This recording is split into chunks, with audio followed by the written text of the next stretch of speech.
Hey, what's going on everybody? Welcome to a new recurring segment on my channel. Now these videos, you need this, it's just a way for me to talk about some products that I absolutely love. Like this, the 8bitdo SF30 Pro. It's a gamepad that can be used for a number of different platforms including Android. But while I personally use this controller as my go-to, this video is basically a way for me to talk about gamepads in general. In the future I might do a you need this on different gamepads that I end up loving, but of course they'll be related in that both deal with game controllers in general. It goes without saying that you might not actually need the stuff that I'm gushing about, but you're always free to express why or why not in the comment sections down below. Alright, so this particular You Need This video will take on my Who Is This For format. This particular one is for the throwbacks. Everything old is new again. That is the mantra of 8bitdo, a company that takes retro controllers and fits them with modern features. And that is exactly why the SF30 Pro is so appealing. It's been around for a little while now, and they have a bunch of other throwback controllers made to work with today's game systems, but since I am a huge SNES fan, I had to go with this one. It is incredibly faithful to the original SNES design, with the ABXY layout and a proper D-pad, but obviously you can see the two analog sticks that allow the SF30 Pro to play modern titles, and that also goes for the added trigger buttons. Okay, I went with the SF30 in particular because it has the colors of the original Japanese controllers rather than the purple and gray of the American SNES that I grew up with. The button layout is based on Nintendo's controllers, meaning that the A, B, and XY buttons are reversed based on the markings. Depending on what platform you're using this controller on, this might get a little confusing and it might, let's say, wrinkle your brain a little bit. If you're an avid gamer, you probably go through this brain teaser whenever you move from PlayStation or Xbox to a Nintendo Switch, for example. And speaking of the Nintendo Switch, that is basically the console that this controller is made for. This Bluetooth-enabled controller connects easily to the Switch after you put both in the proper pairing modes. For the SF30 Pro, it's a matter of holding Y and then turning it on by pressing the start button. You'll also notice that there are a couple of other buttons on the controller that are made specifically for the Switch, the home button and the capture button.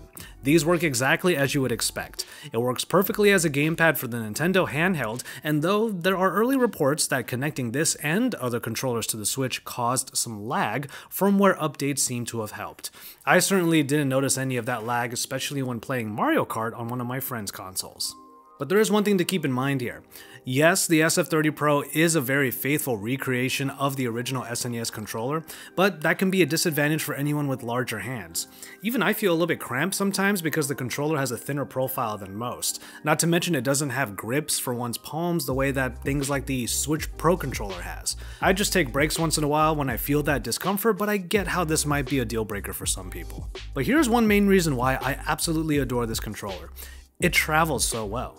Despite some of the ergonomic problems it might pose, the size of the SF30 Pro makes it far easier to throw into a bag than things like the Switch Pro controller, a DualShock, or a Shield controller, or pretty much any other gamepad that I own. I've used this controller on a number of flights and trips, and you might have seen me post about it on social media. Even though you can argue that no one truly needs an extra controller, the Bluetooth-enabled wireless SF30 Pro is surprisingly minimalist. No need for cables unless you need to charge the controller up once in a while, and it certainly doesn't need to plug into whatever you're playing because it's wireless, and so it cuts down on the clutter. As a matter of fact, I had one instance where I was stuck in the Beijing airport for 6 hours because of flight connections. I didn't have my Switch at the time, but I did have my laptop and this controller, which was plenty. I fired up games from Steam that support this controller, namely Yakuza 0 and Final Fantasy XII The Zodiac Age, and the time went by relatively quickly. But notice that those are single-player games, and that's because this controller is not really made for competitive gamers. I say this mainly for the types of games that clearly require more precision or just a clearly different form of input. While these games on PC can certainly support gamepads, a mouse and keyboard are definitely better. But let's put the Switch away and let's put away the laptop. There's one more trick up the SF30 Pro sleeve: mobile support. In really cramped situations like on planes or when I want to be as mobile as possible, I just pair the SF30 Pro to any of my Android phones. Just like with PC games, some titles just don't support a gamepad, but it's easy enough to find which ones make sense or just fire up an emulator. I haven't noticed any input lag personally or any connection drops when using this controller with my Pixel 3 XL. So ultimately, the main reason why I love controllers like this and why I believe a lot of people can benefit from it is the sheer usability.